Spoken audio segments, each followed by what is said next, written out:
de la palabra, que dice así, de la siguiente manera, la palabra de Dios. Oísteis que fue dicho, ojo por ojo y diente por diente. Pero yo os digo, no resistáis al que es malo. Antes, a cualquiera que te hiere en la mejilla derecha, vuélvele también la otra. Al que quiera ponerte a pleito y quitarte la túnica, déjale también la capa. Y a cualquiera que te obligue a llevar carga por 1 milla, ve con él 2. Al que te pide, dale, y al que quiera tomar de ti prestado, no se lo rehuses. Le invito a que incline su rostro conmigo y vamos a orar.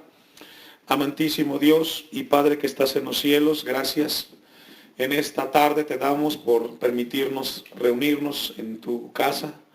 Gracias, Señor. Pido en esta tarde tu dirección para poder compartir tu palabra a tu pueblo en este lugar.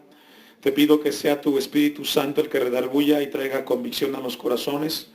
Señor, que sea tu palabra la que alimente nuestras vidas.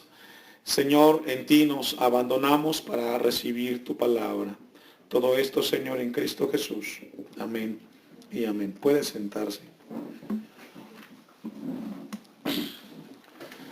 Me da mucho gusto verlo, hermano, en esta tarde, en este lugar. A pesar de las inclemencias del tiempo, estamos pues, en tiempo regresivo o en cuenta regresiva. Esperamos en día poder estar en el santuario. Esta tarde quiero compartirles a ustedes una palabra muy importante. Rasgos del carácter rasgos del carácter cristiano es el tema. Yo le voy a invitar a que en este año 2015, hermanos, podamos pues ser constantes. Precisamente en estos últimos días Dios me ha dado algo que quiero compartirles esta tarde a todos ustedes antes de iniciar.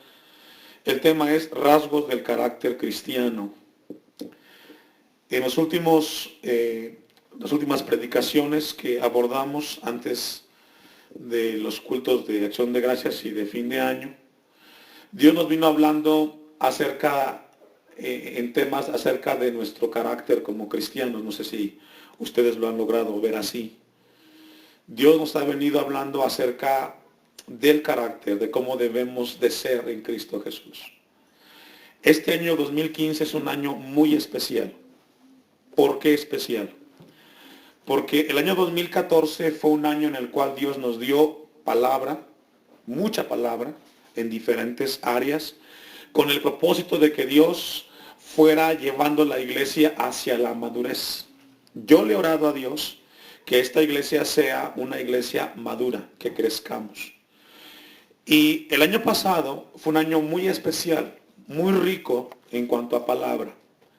Este año, hermanos, 2015, es el año en el cual la congregación va a despegar o tiene que despegar.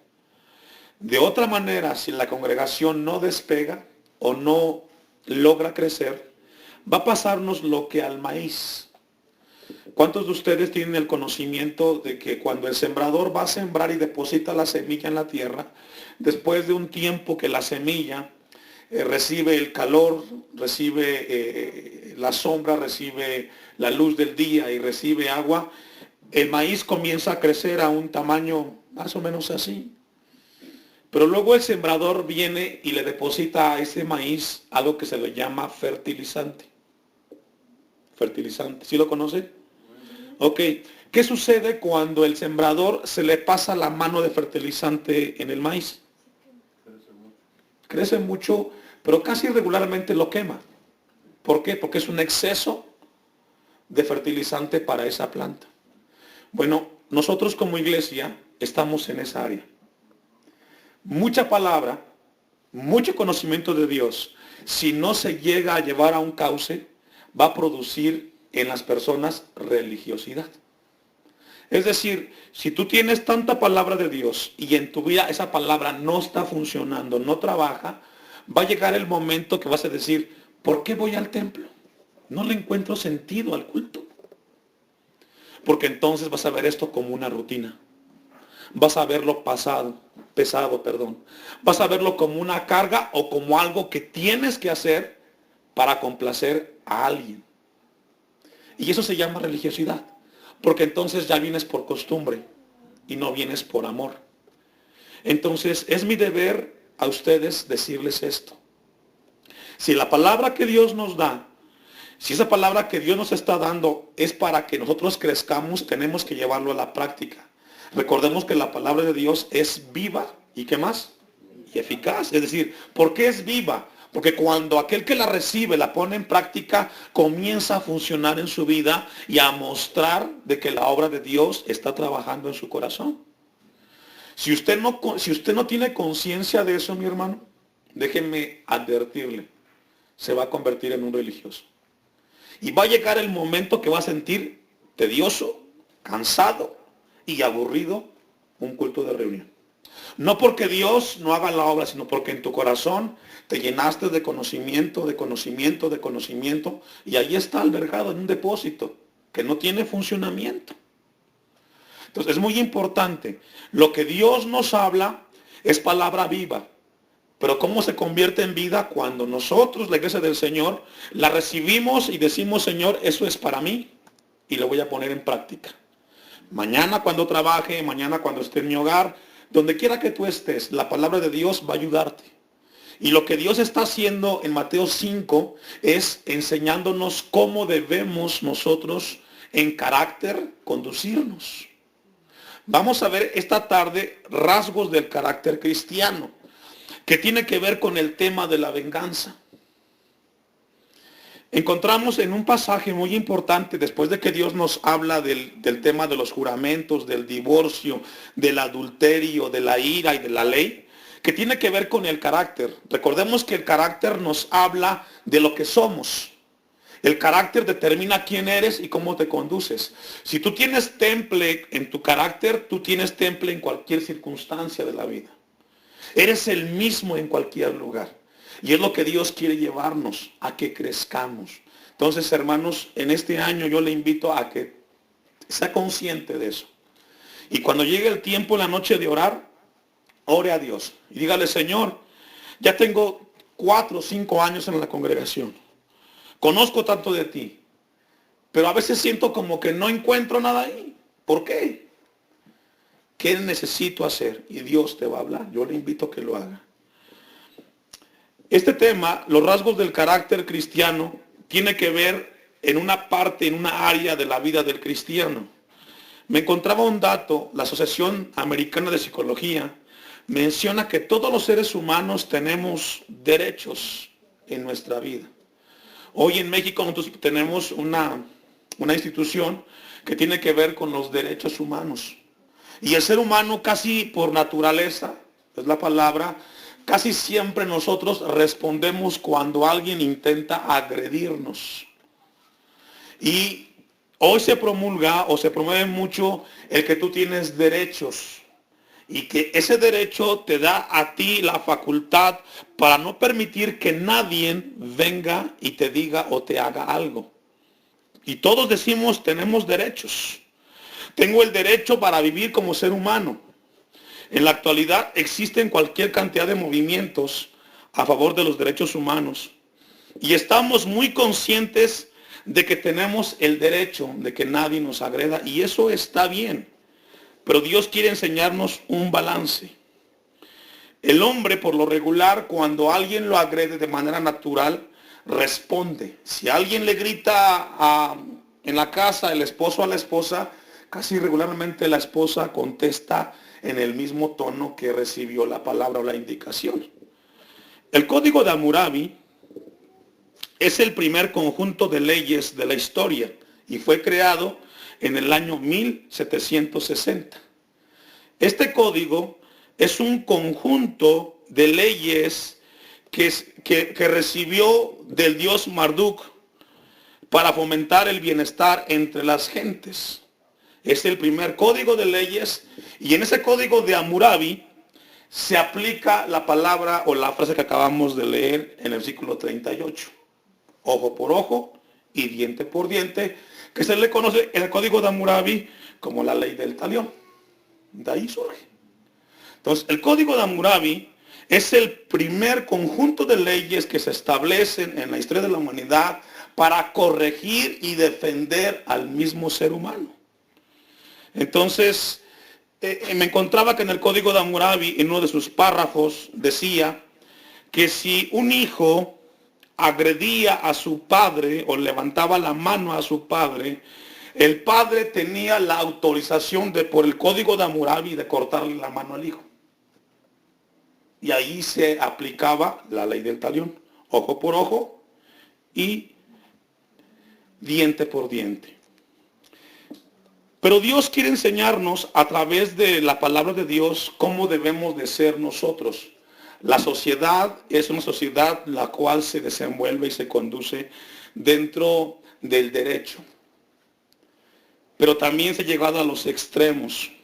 Y muchos de los cristianos no saben cómo conducirse frente a circunstancias, tanto en la vida personal, es decir, en el matrimonio o en la familia o en el trabajo.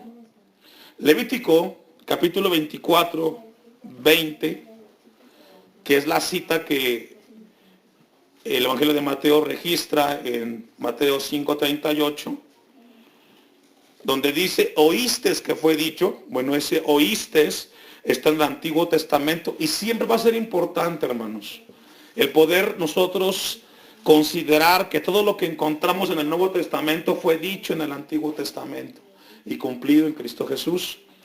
Levítico 24:20 dice, rotura por rotura, ojo por ojo, diente por diente. Según la lesión que haya hecho a otro, tal se hará a él. ¿Lo tiene, hermanos? Este principio es un principio en el Medio Oriente. Es decir, si la esposa o si el esposo agredía a la esposa verbalmente, tenía la libertad la esposa de contestarle de igual manera. Si tú me insultas, yo te contesto. Eso es muy común dentro de la cultura del Medio Oriente. La idea es que el castigo debe de ser según la ofensa. Es lo que menciona Levítico 24:20. Es decir, del tamaño como me agredes, es como yo te voy a ofender a ti. Ahora, eso fue al inicio.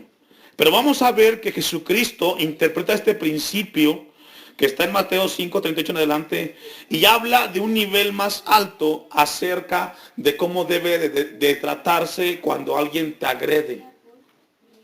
Y fíjese, esto es muy importante y siempre voy a decir lo siguiente.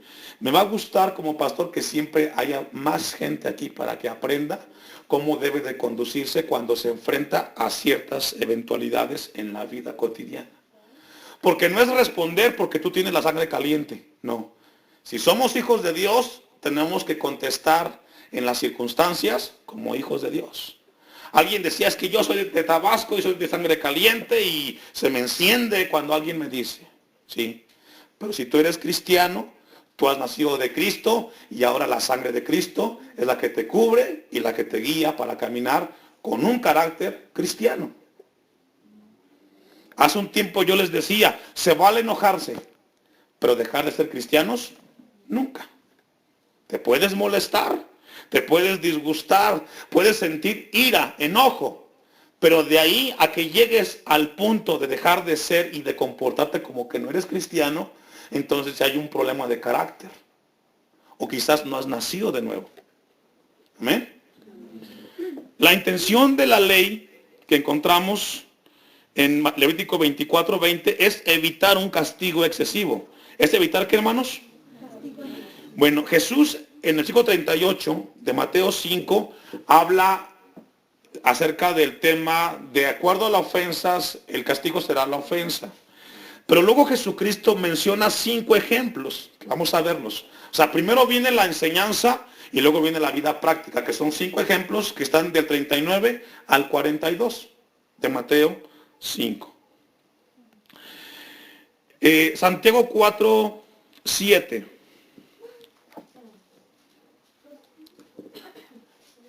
Jesús menciona 5 ocasiones cuando uno, por reacción natural, tendría deseos de vengarse, o por lo menos de sentirse molesto.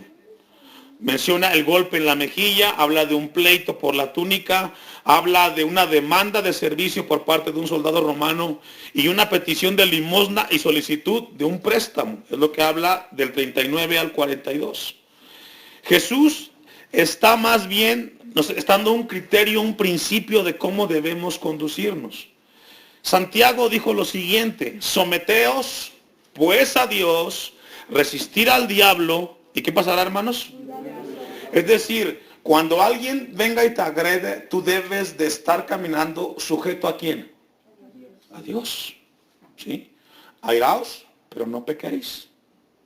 Si cuando tengas una circunstancia, una eventualidad en tu vida, lo primero que tenemos que hacernos es someternos a Dios. Ahora, ¿cómo se somete un cristiano a Dios? En su palabra.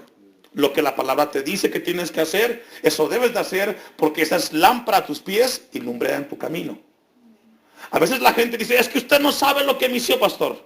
Si usted hubiera sentido lo que yo sentí, hubiera hecho lo que yo hice. Bueno, eso lo entiendo. Pero la Biblia me dice: airaos, pero no pequéis. Entonces Santiago dice: someteos pues a Dios. Es decir, primero nos sujetamos a Dios y luego resistimos la prueba. A veces queremos resistir la prueba sin someternos a lo que la Biblia enseña. Santiago, cuando habla la palabra allí, o el verbo resistir, significa someterse. Significa ponerse bajo. Significa dejar a un lado la soberbia y dejar que la voluntad de Dios sea la que rija tu vida. ¿Y a poco no es difícil? A los esposos les pregunto. El someterte a Dios en un momento de enojo en tu trabajo. Someterte a Dios cuando alguien te insultó y te gritó y que te dijo: eres un inepto, no sirves para nada. Se enciende uno. Pero Dios quiere trabajar en nuestro carácter, que crezcamos y que podamos realmente ser cristianos. ¿Sabe cuál es el problema que pasa no solo aquí en Timilpan, pero en la gran mayoría de las comunidades en el mundo? Es que no se ha llegado el cristiano a vivir en la dimensión del carácter de acuerdo a Cristo, sino que tratamos de adaptar, de acomodar muchas cosas, pero aquello que es importante en tu carácter lo dejamos a un lado, porque dicen: no, pues, ¿cómo voy a dejar? Romanos 12:21. Tenemos que resistir el mal y al malo, pero no debemos buscar la venganza por el mal que otros nos hacen. Debemos de vencer al mal con el bien. Ahora, cuando la Biblia enseña que tenemos que someternos a Dios, mis hermanos, es ponernos debajo. Bueno, vamos a ver cómo vamos a ponernos bajo la voluntad de Dios. ¿Tiene Romanos 12:21? Dice: no seas vencido de lo malo, sino con el bien. ¿Qué dice, hermanos? Sino vence con el bien al mal. Entonces, cuando alguien viene y te agrede, la Biblia dice: no hagas como ellos te hacen, sino con el bien vence el mal. Porque no podemos ser igual que ellos. A veces en la calle, por cultura, por idiosincrasia, a veces la gente habla maldiciones y te las dice. ¿Y cuántos no han caído en la provocación? Y se regresan y comienza el altercado y luego, bueno, ¿y no que era cristiano?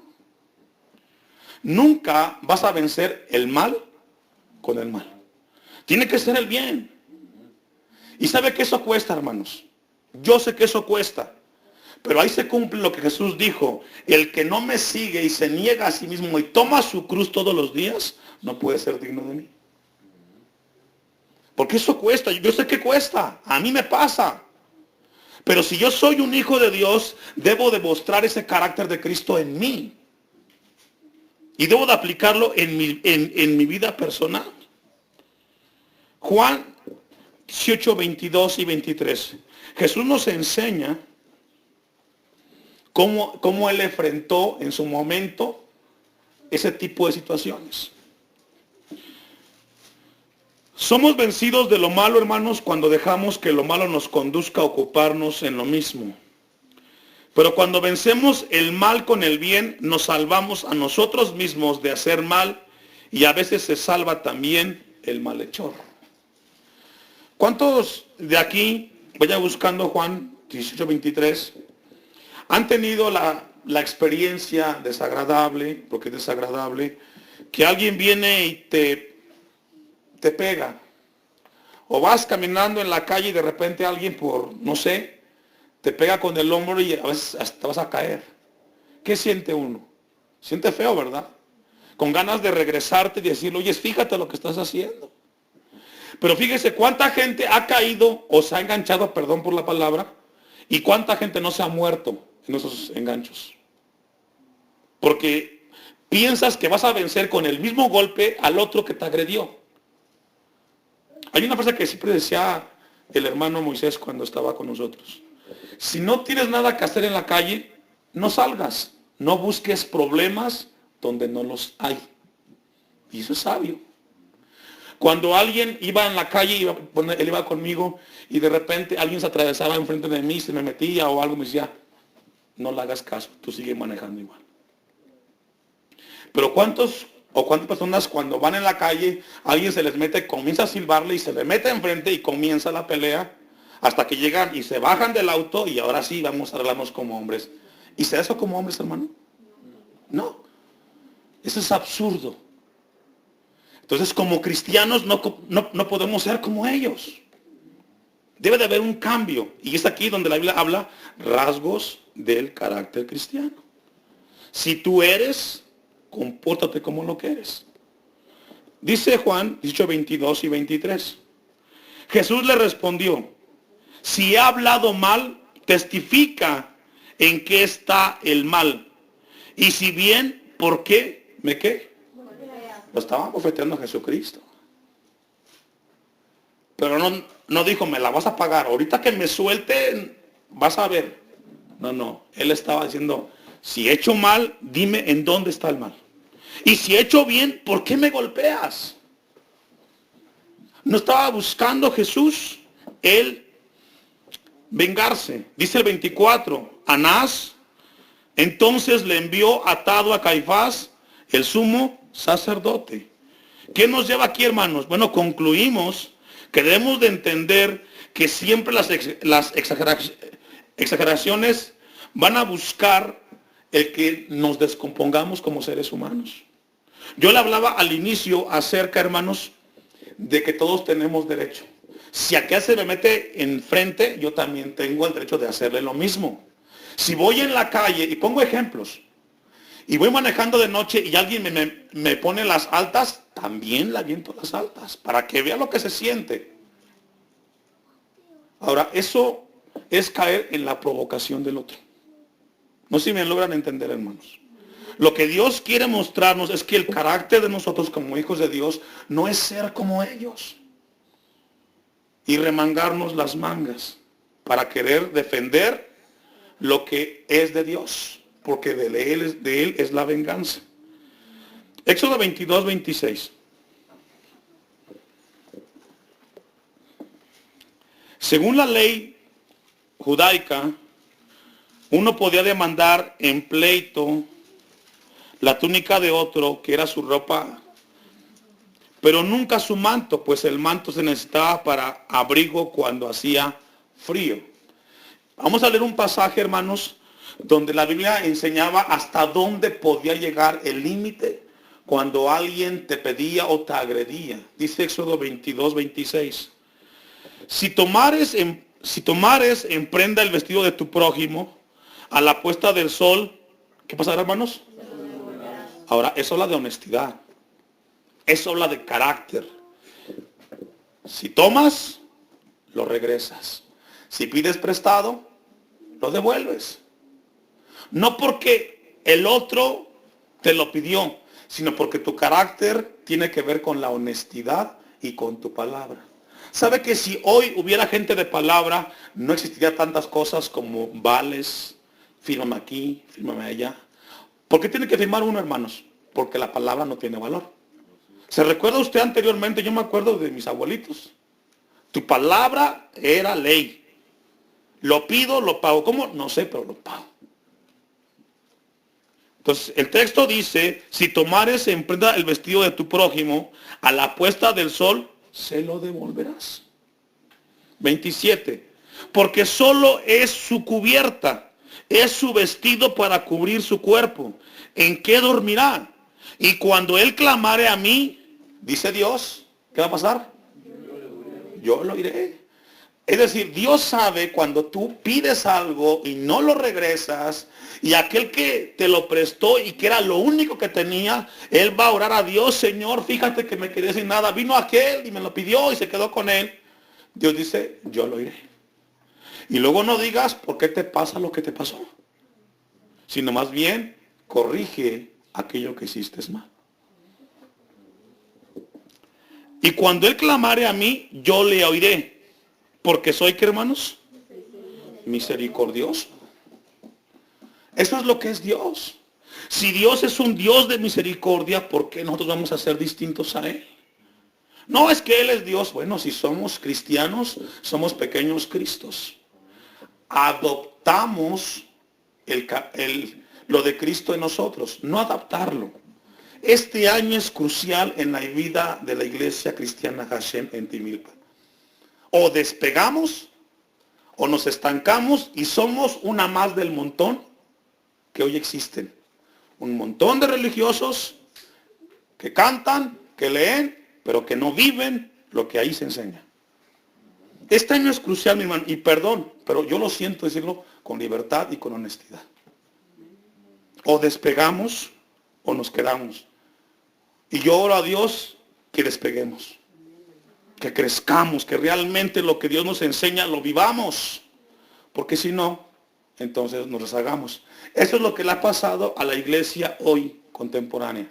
Mucha palabra, mucho conocimiento, nada de práctica. Vamos a ir concluyendo. Mateo 5:39, vamos a regresar. Es una introducción, mi hermano, porque es muy importante y muy extenso.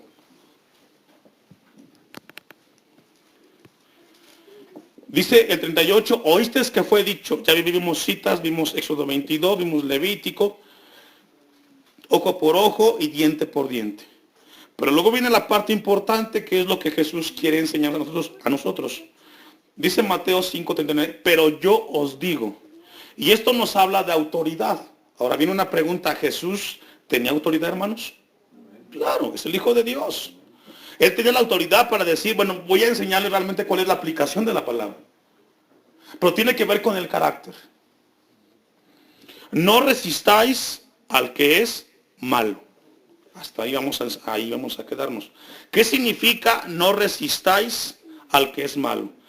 Del griego asistemi, por ahí va, significa pararse en contra, oponerse al tú por tú. No resistas a aquel que es malo, aquel que tiene un corazón de malhechor, al tú por tú. Yo no sé cuántos de aquí tienen la experiencia. Voy a ver con los Romanos, es primera de Pedro 2:13. Yo no sé cuántos de ustedes han tenido la experiencia de que de repente aparece por una persona amante de lo ajeno y te pide lo que traes. ¿Sabe que me tocó vivir en la familia un familiar que alguien que amaba lo ajeno lo quiso despojar de lo suyo? Y este familiar dijo, ¿no sabes qué? Primero muerto. ¿Y sabe qué? Se murió. Cuando alguien viene y tú sabes que viene con una intención malvada de hacerte daño, no te resistas, dáselo, que se lo lleve.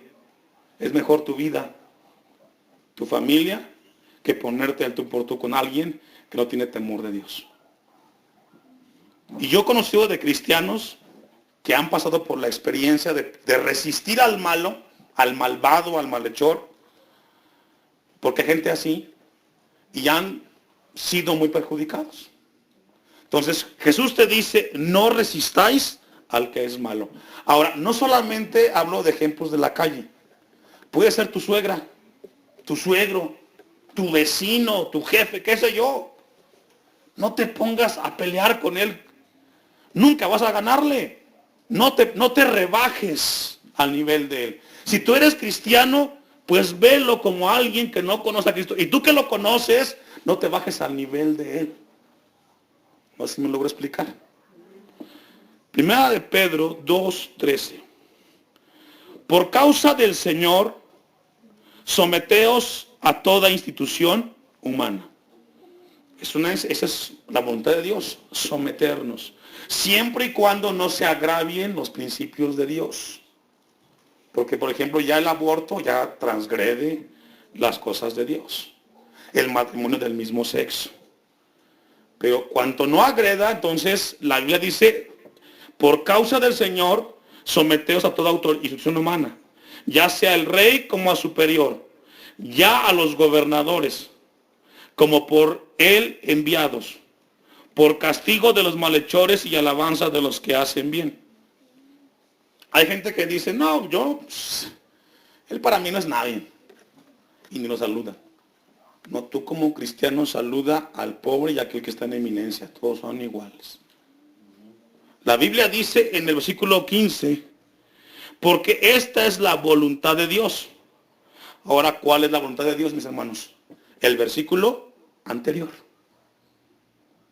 Así se tiene que estudiar la Biblia. La voluntad de Dios es el versículo 13 y 14. Someterte a toda institución humana. Rey, hoy no hay reyes, pues está el presidente. No, que es la ley de... Bueno, Dios lo puso ahí. Se ve mal que los cristianos seamos los rebeldes, los revoltosos y los que andemos en manifestaciones. No se gana el reino de Dios, mis hermanos, a gritos, ni con marchas. Se gana con testimonio de obediencia a la palabra de Dios. Así. Jesús nunca vino a imponer su ley en Roma. Él vino a dar testimonio de la obra de Dios. Se ve mal que cristianos anden ahí. Espero nunca verlo usted en estas situaciones. Entonces, la voluntad de Dios, versículo 13 y 14. Que haciendo, ¿qué hermanos? ¿Me ayuda? Bien. Hagáis callar, fíjese cómo lo coloca Dios, la ignorancia de los hombres insensatos. ¿Por qué ignorancia? Porque ellos no conocen lo que usted y yo conocemos, que es Cristo Jesús. Ellos piensan que tenemos que hacer como los animales, a golpes, a ver de qué cosa sale más correas. No, mis hermanos, tenemos que ser conscientes, sensatos, sensibles. Usted y yo no somos como ellos. No se ponga al nivel de ellos. Quien sea. Dice el versículo 16, como libres, es decir, con la libertad que tiene cualquiera, pero no como los que tienen la libertad como pretexto para hacer, ¿me ayuda? Porque hay gente que dice, no, pues soy libre en Cristo, hago lo que se me dé mi regalada gana, de todos modos, llega la noche, le pido a Dios perdón y se acabó el asunto. No. Tampoco vayamos al extremo. Si somos libres en Cristo, no es para llegar al libertinaje. Todo tiene un balance. Y lo que Dios quiere, iglesia cristiana Hashem, es transformar tu carácter y mi carácter. Que tu papá y tu mamá te enseñó así, eso queda atrás, no. ¿Cómo nos enseña la Biblia? Vamos a concluir y dejarlo ahí. Versículo 16. Pero no como los que tienen la libertad como pretexto para hacer lo malo, sino como, ¿qué hermanos? Siervos de Dios. Fíjese, nos da un título Dios, siervos. Y cuando hagamos lo que tenemos que hacer, somos siervos inútiles. Porque apenas hicimos lo que nos toca hacer. Señor, que apenas, eso es lo que te toca hacer. Cumplir y obedecer. No hacemos nada extraordinario. 17. Honrad. ¿A cuántos? Ahí la palabra honrad es respeta. Sea un alto funcionario, un intelectual, como alguien humilde y sencillo. Iglesia, aprendamos a respetar. En la calle, cédele el paso al otro. Si vas manejando, uno y uno. Si en tu casa están altercados y quiere hablar más que él que tú, déjalo hablar. Que se desahogue. Que saque su coraje. ¿Cuál es el problema? No se va a acabar el mundo. Honrad a todos. Amad a quienes? A los hermanos. Aunque de vez en cuando los hermanos no nos caigan bien. porque también estoy de acuerdo en eso. No todos somos monita de oro, pero debe de predominar el amor. Sabe, hermano, cuando como iglesia alcancemos este nivel de carácter, vamos a madurar y a crecer. Yo sé que aquí somos todos distintos, pero esa diferencia debe de ser algo para que crezcamos, no para que peleamos. Dice la Biblia, honrad a todos, amad a los hermanos. Luego, ¿qué dice, hermanos? ¿Me ayuda? Temed a Dios y honrad al presidente, a Peña Nieto, aunque no nos caiga bien. No tiene nada que ver con el color. Tiene que ver con que Dios lo puso ahí y hay que saber respetar. Amén. Vamos a dejarlo ahí. Concluimos el próximo martes. Póngase de pie si Dios nos da vida. Dios es bueno, ¿verdad que sí, hermanos? Por eso es importante venir a los cultos, mis hermanos. Porque siempre habrá palabra para la iglesia del Señor. Cierre sus ojos. Amantísimo Dios, te damos gracias esta tarde por tu palabra, Señor. A veces quizás fuerte, pero necesaria. Te agradezco porque yo sé que este año 2015 viene un tiempo importante para esta iglesia. Un tiempo de madurez, de crecimiento. Te pido, Señor, que todos logremos entrar en la madurez, en que el carácter sea formado conforme a la imagen de tu Hijo Jesucristo. Te pido por esta iglesia,